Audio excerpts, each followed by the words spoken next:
Hello દોસ્તો, Gujarat technological યુનિવર્સિટીની final exam ટૂંક સમયમાં જ શરૂ થવાની છે. તો આજના વિડીયોની અંદર ડિપ્લોમા એન્જિનિયરિંગ સેમેસ્ટર 4 મિકેનિકલ એન્જિનિયરિંગની અંદર જે સબ્જેક્ટ ઓફર થાય છે, એસ્ટિમેટિંગ, કોસ્ટિંગ અને કોન્ટ્રાક્ટિંગ, આ સબ્જેક્ટના ધ મોસ્ટ આઈએમપી ક્વેશ્ચન કયા કયા છે, આ એક્ઝામની પ્રિપેરેશન કેવી રીતે કરવી અને એની અંદર સારામાં સારા માર્ક્સ સાથે ઓછામાં ઓછી મહેનતથી સારો ગ્રેડ કેવી રીતે લાવવો એના વિશે આજના વિડીયોમાં આપણે ચર્ચા કરીશું. મિત્રો, સોનિગ્રા ટેક ચેનલમાં આપ સૌનું સ્વાગત છે. તો સૌથી પહેલા જોઈએ આ ક્વેશ્ચન પેપરની પેપર સ્ટાઇલ. આપણને બધાને ખબર છે જીટીયુની એક્ઝામની અંદર ક્વેશ્ચન પેપરની પેપર સ્ટાઇલ કંઈક આવી રીતે હશે. ક્વેશ્ચન નંબર 1 ABC ઓર સી 347ની પેટર્ન હશે, એટલે કે પાંચે પાંચ ક્વેશ્ચન 14 માર્કના હશે. AB 1A 1B કમ્પલસરી હશે, બાકીના બધા ઓપ્શનની અંદર હશે. 1C or C, 2ABC or 2ABC and so on. અને આખા પેપરની અંદર લગભગ 30 એક્ઝામ્પલ અને ક્વેશ્ચન્સ આખા પેપરની અંદર હશે. તો એ 30 ક્વેશ્ચન અને એક્ઝામ્પલ કયા હશે એ આપણે ચેપ્ટર વાઇઝ જોઈશું, અને એની તૈયારી ફ્રી ઓફ કોસ્ટ કેવી રીતે કરવી એના વિશે પણ આપણે જોઈશું. તો મિત્રો, આ એનો સિલેબસ છે. ચેપ્ટરની અંદર સિલેબસની અંદર ટોટલ 7 ચેપ્ટરનો અભ્યાસ કરવાનો છે, અને આ 7 ચેપ્ટરની અંદરથી ઘણા બધા ચેપ્ટર્સ એવા છે કે જેની અંદર માત્ર દાખલાઓ પૂછાશે, ઓનલી ન્યુમેરિકલ્સ. એ આપણે આગળ જોતા જઈશું. Chapter number 1, introduction. આ ચેપ્ટરની અંદર ટોટલ 4 ટોપિકનો અભ્યાસ કરવાનો છે. 10 માર્કના પ્રશ્નો આ ચેપ્ટરમાંથી પૂછાશે. લગભગ 3 થી 4 ક્વેશ્ચન અને દાખલાઓ આ ચેપ્ટરમાંથી હોઈ શકે છે. એની અંદરથી ટોપિક નંબર 2 જે છે, methods of costing, that is only for new syllabus. એટલે કે આ સબ્જેક્ટનો કોડ 434190 હોય એ લોકો માટે આ ટોપિક નવો છે, એ નવા સિલેબસની અંદર છે. પણ જૂનો સિલેબસ જે છે, જેનો કોડ છે 335190 એની અંદર આ ટોપિક નથી. એટલે નવા સિલેબસની અંદર જે વિદ્યાર્થીઓ અભ્યાસ કરે છે એમને આ ટોપિક પણ તૈયાર કરવાનો છે. કદાચ જૂની બુકની અંદર આ ટોપિક હશે નહીં, તો એનું મટીરિયલ ક્યાંથી મેળવવું એ આપણે આગળ જોઈશું. તો હવે જોઈએ પહેલું ચેપ્ટર, ઇન્ટ્રોડક્શન. એમાંથી કેટલા પ્રશ્નો પૂછાઈ શકે છે? તો question number 1, define costing and estimating. ખર્ચ અને અંદાજની વ્યાખ્યા આપો. Write difference between estimating and costing. આ બંને વચ્ચેનો તફાવત લખો.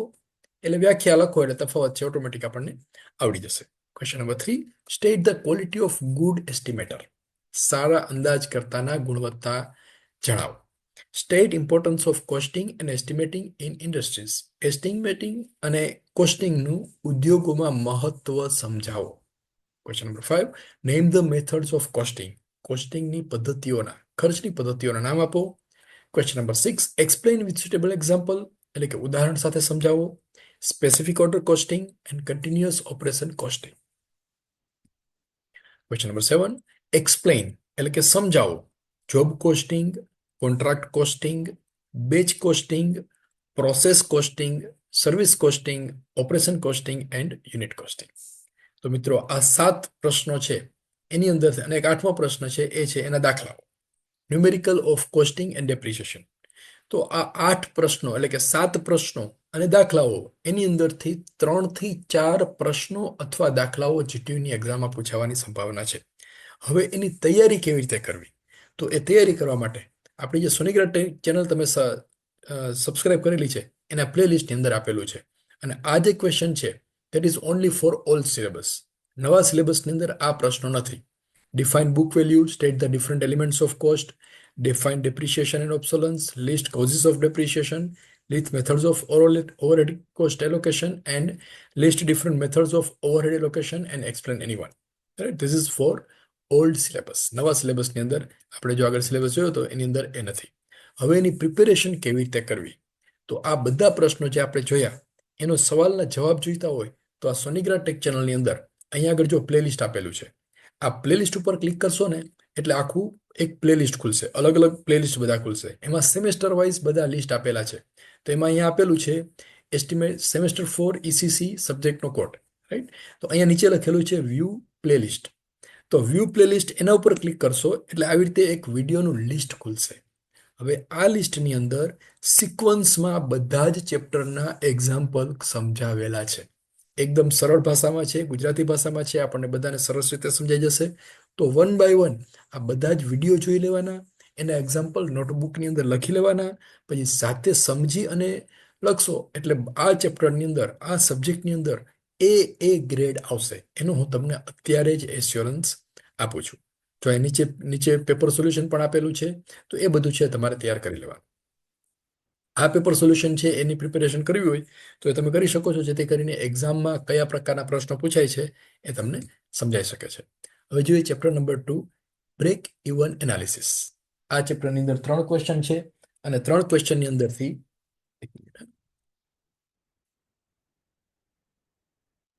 આ 3 ચેપ્ટરની અંદરથી ત્રીજા ચેપ્ટરમાંથી જે 3 ટોપિક છે એમાંથી 3 થી 4 પ્રશ્નો 8 માર્કના પૂછાઈ શકે છે.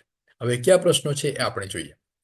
Question number 1, define with suitable example break even point, fixed cost and variable cost. The most IMP question. જો આના દાખલા કરશો એટલે આ ડેફિનેશન છે એ લખતા આપણને બધાને આવડી જશે. એના દાખલા કેમ કરવા એ પ્લેલિસ્ટની અંદર આપેલું છે, એ ખાસ કરી લેવાના. આ ટોપિક ખૂબ જ સુંદર છે અને આપણે પ્રેક્ટિકલ લાઈફ માટે પણ જરૂરી છે. Give 5 examples of fixed cost and variable cost. નિયત ખર્ચ અને ચલિત ખર્ચના 5 ઉદાહરણો આપો. Explain the need and importance of break even analysis in industries. ઉદ્યોગોમાં બ્રેક ઇવન વિશ્લેષણની જરૂરિયાત અને મહત્વ સમજાવો. જરૂરિયાત અથવા મહત્વ બેનો આન્સર સેમ આવશે. Derive the equation for break even point analytically. Break even point માટેનું સમીકરણ વિશ્લેષણાત્મક રીતે મેળવો. Question number 5, explain break even point graphically, એટલે કે બ્રેક ઇવન પોઈન્ટને આલેખ સાથે સમજાવો, અથવા draw break even point on break even chart. Break even chart ઉપર બ્રેક ઇવન પોઈન્ટ દોરો. અને છેલ્લો question, state the assumptions, state the limitations of break even analysis or state assumptions made in break even analysis. Break even એનાલિસિસમાં કયા કયા એઝમ્પશન્સ કરવામાં આવે છે, કેટલી પૂર્વધારણાઓ છે. આ 6 ક્વેશ્ચનમાંથી એક ક્વેશ્ચન જીટીયુની એક્ઝામમાં 100% હશે. અને બીજો ક્વેશ્ચન છે, હમણાં તમને આપું છું એની અંદર હશે, what is safety margin in break even analysis, state its importance. એટલે કે બ્રેક ઇવન એનાલિસિસમાં સેફ્ટી માર્જિન શું છે તેનું મહત્વ જણાવો. List the benefits of profit volume graph and profit volume ratio. Explain effect of break even point while increasing the fixed cost, variable cost or selling price. આ ત્રણમાંથી કોઈ પણ એક આપેલું હોઈ શકે કે એની અંદર ફેરફાર થાય તો બ્રેક ઇવન એનાલિસિસમાં શું ફેરફાર થાય એ આન્સરની અંદર ગ્રાફ સાથે લખવાનું છે. અને 10મો question, break even analysis is a management tool, explain. Break even analysis એ મેનેજમેન્ટ ટૂલ છે એ સમજાવો. તો મિત્રો આ 10 ક્વેશ્ચનમાંથી 2 ક્વેશ્ચન જીટીયુના પેપરની અંદર પૂછાવાની પૂરેપૂરી સંભાવના છે અને આ ચેપ્ટરની અંદરથી દાખલાઓ પણ પૂછાશે. તો દાખલાઓ કેવી રીતે કરવા એ આપણને બધાને આવડે છે, પ્લેલિસ્ટ અંદર આપેલું છે, જેની લિંક ડિસ્ક્રિપ્શન બોક્સમાં પણ છે. તો એની અંદરથી એ તમારે છે તૈયારી કરવાની રહેશે. Numericals of costing and depreciation. ડિપ્રિસિએશનના દાખલાઓ પૂછાવાની પૂરેપૂરી સંભાવના છે. એની થિયરી સિલેબસમાં નથી, માત્ર દાખલાઓ છે.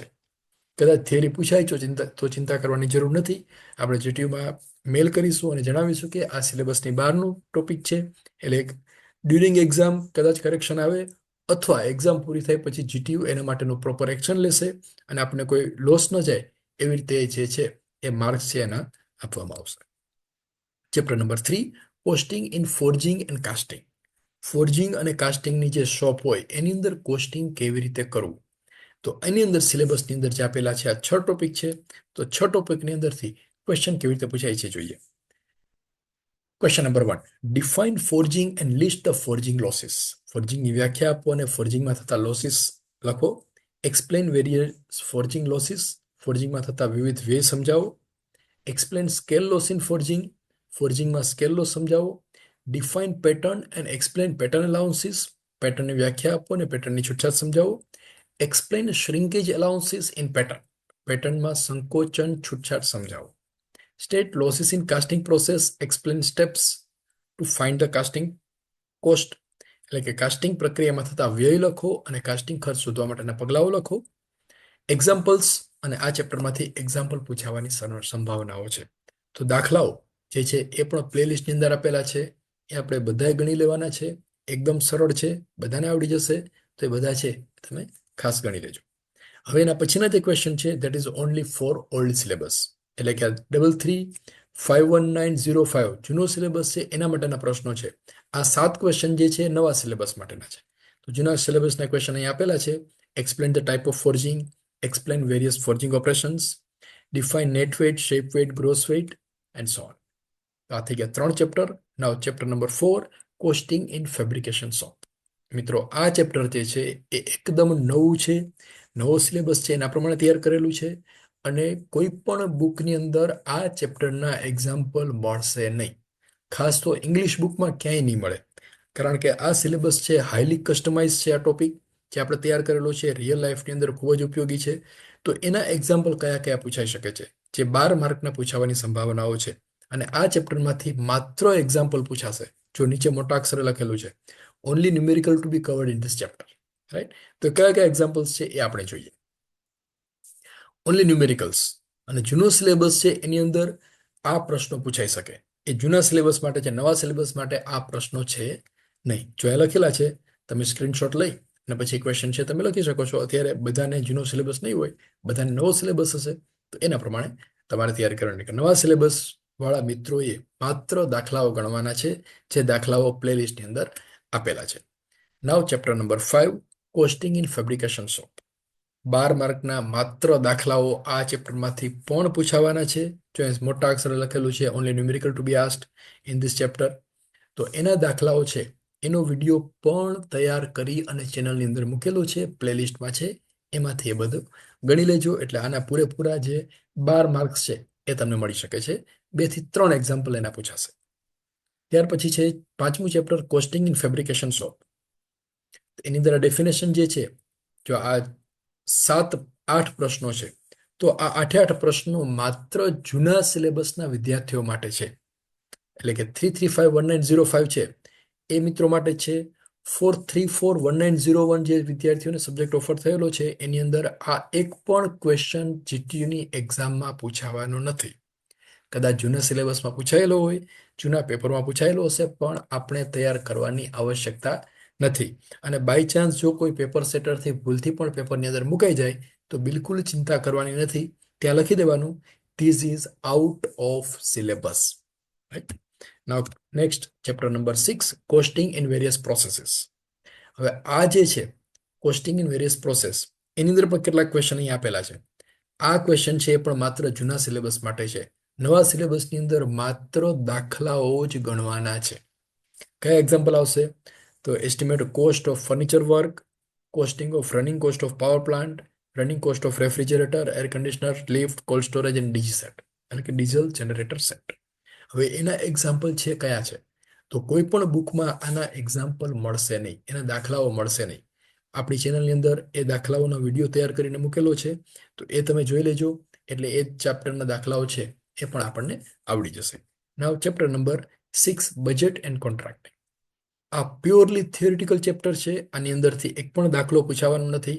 8 માર્ક્સના પ્રશ્નો પૂછાઈ શકે છે અને આ 7 ટોપિકમાંથી 8 માર્કના પ્રશ્નો હશે. તો એ પ્રશ્નો કયા કયા હશે એ આપણે જોઈએ. Question number 1, define budget and state objectives of budget. બજેટની વ્યાખ્યા આપો અને તેના હેતુઓ જણાવો. List types of budget and explain any one. બજેટના પ્રકારોની યાદી બનાવો અને કોઈ પણ એકને સમજાવો. State advantages of budget. બજેટના ફાયદાઓ જણાવો. Explain sales budget in brief. વેચાણ બજેટ ટૂંકમાં સમજાવો. State budgetary control and its advantages. Budgetary control એટલે શું, તેના ફાયદાઓ લખો. List various types of tenders and explain any one. વિવિધ પ્રકારના ટેન્ડરોની યાદી બનાવો અને કોઈ પણ એક સમજાવો. Explain tendering process. ટેન્ડરિંગ પ્રક્રિયા સમજાવો. Write short note on e tendering. E tendering પર ટૂંકી નોંધ લખો. Write short note on tender form, security bond. Security bond અને ટેન્ડર ફોર્મ પર ટૂંકી નોંધ લખો. Write merits and demerits of contract. કોન્ટ્રાક્ટના ફાયદા અને નુકસાન લખો. Explain rate contract. Rate contract એટલે શું તે સમજાવો. અને છેલ્લો question, state the conditions of contract. કોન્ટ્રાક્ટની એટલે કે કરારની શરતો જણાવો. મિત્રો આ 11 ક્વેશ્ચનમાંથી 2 થી 3 ક્વેશ્ચન પૂછાવાની પૂરેપૂરી સંભાવનાઓ છે. આ 11 ક્વેશ્ચન છે એ નવા અને જૂના બંને સિલેબસની અંદર છે. હવે કેટલાક ક્વેશ્ચન એવા છે કે જે નવા સિલેબસની અંદર પૂછાશે, તો એ કયા છે એ આપણે જોઈએ. Discuss the following budget for of our country or state. Rail budget અને ફાઇનાન્શિયલ બજેટ, અથવા એને કહેવાય યુનિયન બજેટ. તો યુનિયન બજેટ અને રેલ બજેટ છે સમજાવો. બીજો ક્વેશ્ચન છે, prepare AMC annual maintenance contract. Annual maintenance contract સમજાવો. એની અંદર housekeeping of your company, diesel generator set, computer system, water purifier system, vehicle, CCTV and lift of building. આટલા question પૂછાવાની સંભાવના છે. અને ત્રીજો ક્વેશ્ચન, એક્સપ્લેન અબાઉટ જેમ. જેમ વિશે જણાવો, એટલે કે ગવર્નમેન્ટ ઈ માર્કેટ પ્લેસ, એના ઉપર વેચનાર અથવા ખરીદનાર કેવી રીતે બનવું તે જણાવો. તો આ જેમ વિશેનો ક્વેશ્ચન છે એ ઘણી વખત પૂછાય છે. આ વખતે પણ પૂછાવાની પૂરેપૂરી સંભાવના છે. અને આ ત્રણેય ક્વેશ્ચન નવા સિલેબસ માટે છે, જૂના સિલેબસ માટે નથી. I hope it is clear to you. અને જૂના સિલેબસ માટે આ ક્વેશ્ચન છે, list the modern tools and techniques of cost reduction. Cost reduction કરવા માટેની આધુનિક સાધનો અને તકનીકોની સૂચિ બનાવો. તો મિત્રો, આટલા ક્વેશ્ચન તૈયાર કરશો એટલે ઈસીસી સબ્જેક્ટની અંદર એ ગ્રેડ આવશે. અને અહીંયા જે પ્લેલિસ્ટ આપેલું છે નીચે ઈસીસીનું, એ પ્લેલિસ્ટ ઉપર ક્લિક કરશો એટલે બધા જ વિડીયો આવી જશે. તો એ બધા વિડીયો છે તૈયાર કરી દેશો એટલે આપણે બધાને ખૂબ જ સારા માર્ક્સ છે એ એક્ઝામની અંદર આવશે. તો મિત્રો, ફરી પાછા મળીશું કોઈ નવા ટોપિક સાથે. Wish you all the best for this exam.